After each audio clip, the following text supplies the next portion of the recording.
What happens pag nagkulitan? Ang masanting at ang daragang magayon? Ay, gagi, pare. Top of the food chain, pare. Tara, kape! Tara, kape! Konyo Bicolano at Robin Siena! Gagi, pare. We're not your ordinary DJs. Tara, kape! Tara, kape! Gagi, pare. Feel good too. Awa! Konyo Bicolano! Robin Siena! Anong tinda sa kalsada ang tingin mong magaling mong maibebenta? Uy, gagi, pare. Ay. Feeling ko, mabibenta ko kapag nagbenta ako ng turo. ng crispy sweetened banana fritters. Ay pa! Wrapped in sugar glaze. Ay. Or turon. Oo, kasi kapag ibebenta ko sa kanila, ifu-food review ko talaga. Like from the parong or from the amoy pa lang, you will, gaganunin ko sa kanya, you will really smell the sweat of the chef. We prepare the turon. Ay, and then from its taste, yan, mafe-feel mo talaga how crispy it is. Grabe, parang yan. ang sarap nga no, yung mababalansi mo yung tamis at alat nung pawis. Yan, oo, legit yan. And then also yung pagiging maalsom or pagiging maasim nung saging. Ay pa! Oo, na parang na hindi halatang panis na. Hindi halatang pangat na. Yan, Pangatlong init. Yan. Yan, turon. Feeling ko mabibenta ko yan. Ikaw ba? Sa akin siguro taho. Ay, bakit? Oo, kasi kapag sinigaw ko yan, talagang mamamagnet ko yung mga tao. Uwe, diba yung iba? Taho! Kunwari ako. Ako? Taho! Ay, gusto ko yan. Ganon. Ang dami mong mamamagnet na manyakol. Hindi kasi yung mahalaga naman doon makabenta ka, maagaw mo yung pansin ng mga consumers. Yes. Diba? Legit yan. Maagaw mo yung pansin nila at hindi yung asawa nila. Oo, syempre. Hindi naman kasama. Okay, pero napaka-importante na may mga kakaibang personalities yung mga nagtitinda o mga tindero natin sa kalsada. Kasi nga, ang dami nang nagbebenta ngayon, mapa-online, diba? Anong iba sa kanila? Yes. Diba? Iba pa rin talaga yung feels kapag tindero or tindera ka sa daan. Awa, totoo. Kaya ito, Kabisyo, i-recap namin sa'yo ang 6 na uri ng Tindero sa Daan! Tara, kape! Tara, kape! Ayan, punta tayo sa number 1. Inot. Muna, ito ang mga Early bird na magtataho! No, eto talaga mga early bird. Yan. No, hindi lang sila alas 3 nag-uumpisa na magbenta ng taho, kundi 12 midnight daw nagpe-prepare na sila. Or pumipila na sila sa mga pabrika ng or pagawaan ng taho and all para makakuha sila ng enough supply para ibenta. Totoo. At saka hindi lang yan kung noon ang mga magtataho parang 12 noon hindi mo na sila makikita. Yan. Ngayon kahit gabi nandyan pa rin sila. At saka recently sa social media may nakita akong nagtataho sa BGC. Awa! Uy, grabe yun. Ibig sabihin lang nito, survival of the fittest. Totoo yan. Mapakonyo ka man or hindi, nako, taho is life. Totoo. Sa'yo sa BGC. Oo. Sa akin naman may nakita ko sa Makati. Talagang may mga pa-QR code na rin sila. Wow. Oo. Cashless transaction na. Totoo. Meron nga din sa TikTok. Digital taho. Oo, pwede mo na ding bilhin. Paano yun? Stickers? Oo, sticker lang. Pero whatever it is, nako, yung mga magtataho, puhunan talaga niyan yung boses nila. Ngayon yung mga magtataho, kulot na rin. Ay, oo, talaga? Kaposes mo si Jano Gibbs. Anyway, that's number 1 po naman tayo sa number 2. Pangadwa. Ito ang mga scientist na maggugulay. Yan. Ito yung mga scientist. Kasi alam nila yung background, yung scientific name ng mga gulay nila. Oo, yung pag tinanong mo, pwede ba to sa sa sinigang? Naku, ang dami nilang sasabihin. Oo. Actually, pwede yan sa sinigang, pwede rin sa ganito, ganyan. Ayan. Kasi it has this kind of vitamins. Kumbaga, maiihiya ka talaga as someone na nagre-review. Awa, diba? totoo. Tsaka din yan yung ibang mga magugulay natin, sila din talaga ang nagtatanim at nag-aani ng mga gulay nila. Yan. Kumbaga, tanim mo, benta mo.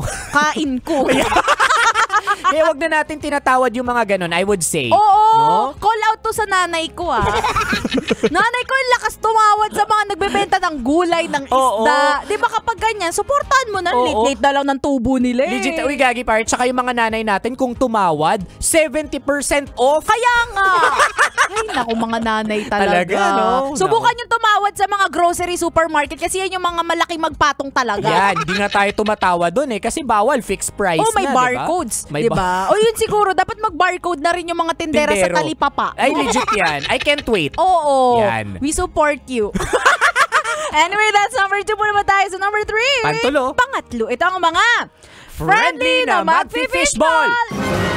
Yung kahit maasim na yung squid balls, or kahit medyo pang ilang araw, pang ilang linggo na yung sausawan, G ka lang, kakainin mo pa rin. Kasi friendly si Manong magfi-fishball. Tapos isasama mo pa yung pugo. Yan. Na-expose na simula umaga hanggang hapon nandun lang. Yung kumukulubot na yung orange, pero bibilin mo pa rin. Oo, the egg waffle, pero kulukulubot na and all. Wow.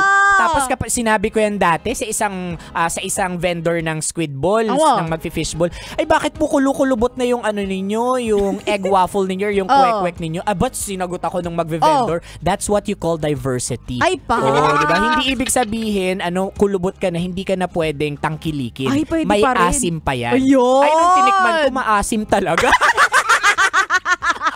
Pero at least ang ganda nung nung kahit kulubot na, tatangkilikin pa rin. May asim pa rin. Huwag ka na choosy, gutom ka rin naman Ay, anyway, that's number 3 po naman tayo. So number 4. Pangapat. Ito ang mga chill na mag-ihaw.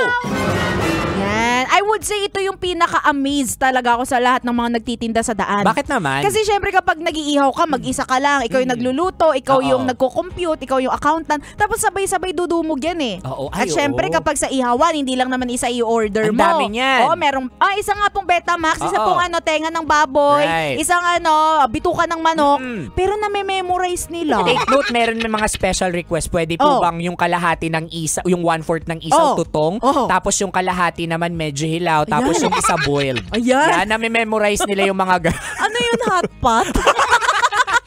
Nag-hotpot. Pero sa Bicol, wag kayong mga ihawan. Yung mga ginagamit naming charcoal or like uling, galing pa talagang Himalayas. Ay pa! Oo, ganon. Kaya yung mga mag-iihaw sa probinsya, wag mong mini sila. Kasi sila talaga yung mga may-ari dyan ng mga pagawaan ng uling, na talagang pangmayaman and all. Tsaka yung mga baga nila, wag mo rin minamaliit Bakit? yan. Wala lang kasi puno na ng uling at carbon. Pero kidding aside, nung malaki kumita ang mga mag-iihaw, kasi imagine mo, ang isang stick sa kanila nasa 20 na ngayon. Diba? Kaya kung naghahanap ka ng sugar daddy, humanap ka ng mag-iihaw. Bukod sa hot sila, naku, panigurado. Yan, suportado ka nila sa pag-aaral mo. Ay, naku, anyway, that's number 4. Punta tayo sa number 5. Panlima. Ito ang mga tinderang love life ang hanap. Ay, love life ang Hindi, love life ang hanap mo. Ewan ko sa'yo kung yung Bicolano. Maraming iniisip ko. Ito yung mga tinderang naglalakad sa mga kanto-kanto, mga kakanin. Pero, ang iniispat hindi customer, pero love life talaga. Kapag gwapo yung bibili, libre na. Pag medyo hindi nila trip, doble yan. Doble presyo. Tapos maglalagayan sila sa tapat ng mga bilao nila ng number. Akala mo kunwari pang Gcash. Gcash. Pero naghanap ng textmate. Para sasabihin mo kasi ang sarap nito. Sasabihin naman ng tindera, mas masarap yan kapag tinext mo ako. Anyway, that's number 5. Puno tayo sa last but not the least, number 6. Diba? Ito ang mga tinderang palaban. Uy, gagi par. Usually, ito yung mga nasa palengke, talipapa, mga nasa simbahan, yung pasigaw talaga. Totoo. Tsaka ito yung mga talagang competitive. Kasi syempre, kailangan mas umangat sila kaysa sa kabila. Lalo na yung example natin, nagtitinda ng sampagita. Dapat lumaban ka. Tama. Lalo na kapag pagkatapos ng misa. Dapat talagang sigaw kung sigaw ka dyan, promo kung promo. Yung iba sasabihin, bili ka ng sampagito ko, sampagito. Sampagita ko, may libreng kiss. Ayan. Siyempre, tatapatan mo. Libre sa akin. Kapag bumili ka ng sampagita libreng anak. Sa kanya, kiss lang sa akin, anak. Tapos yung inopera mo kagagaling lang sa simbahan. Oo nga. Hindi marunong. Matindi sa Kristan pa. Hoy! Ay, naka. Anyway, Kabisha, sana ikaw nag-enjoy sa aming mga paskit ngayong araw na ito. Yan, legit yan. At kung ikaw naman, Kabisha, meron kang gustong ipaskit ng mga topic sa amin, sige, gawin namin. Trabaho namin. I-message mo kami. Hanapin mo kami sa aming mga social media accounts. Ako sa aking Facebook, Instagram, Twitter, TikTok at DJ Robin Shana. Same socials mga broski at Konyo Bicolano. Hoy, binabata natin yung mga nanonood sa ating TikTok Live at Facebook Live ngayong araw na ito. Yes, hello Andreen, hello Paul, hello Yor, Adan, Arvin. Grabe naman yung mga pangalan ninyo. And shout out sa mga laman ng Hepa Lane araw-araw. Oo, stay Hepa. Oh. Cesar, Joan Lamata, Pedrito Alverio, happy viewing po sa inyong lahat. Yun. O siya, Kabisyo, makakasama nyo kami bukas na ulit. Hala, bukas na. Nakakapagod yung ginagawa natin. Simula alas 11 ng umaga hanggang alas 3 ng hapon para bigyan pa kayo ng mga science tips at skits sa buhay-buhay. Susunod na, Kabisyo, ang Rockies Secret Files. Muli, this is your pinakamagandang probinsyana, DJ Robin Shana. Your Uragang broski like super legit and all Konyo Bicolano. Dito lang yan sa Tara Kape. Tara Kape. sa 90.7 Love Radio. Feel good. Ay, gagi pare. Wow! Tara Kape! Tara Kape! Konyo Bicolano at Robin Shana!